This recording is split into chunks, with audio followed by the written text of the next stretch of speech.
Every time you run a search in a database, you are triggering a series of mathematical operations that most of us never see.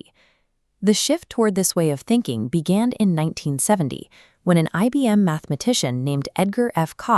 published a paper that looked at data through a completely different lens. Before Codd's work, finding a specific piece of information was a manual struggle.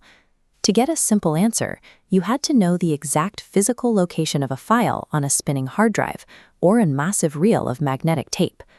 Codd realized that if we organized information using the rules of set theory, we could stop worrying about the physical location of the data and let the computer calculate the path for us.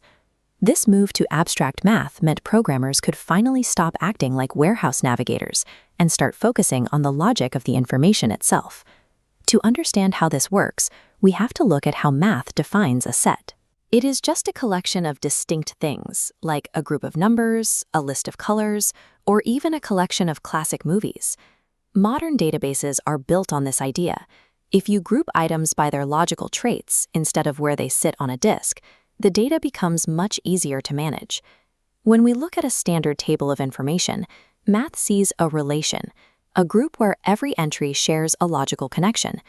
We define the top categories as the specific attributes. Each complete row represents a single tuple, a unique individual record in our set.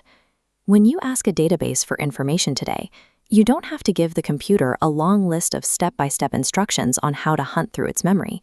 You simply describe the logical rules for the group of data you want to see.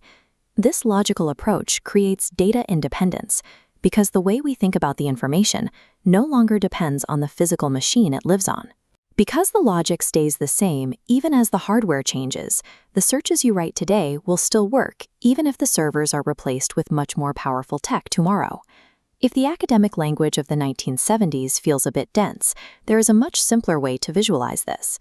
Think of a database relation as a well-organized toolbox in your garage. You don't need to know how the steel for the tools was forged. You just need to know that the top drawer is a specific set of wrenches. Codd's mathematical rules act like the dividers in those drawers.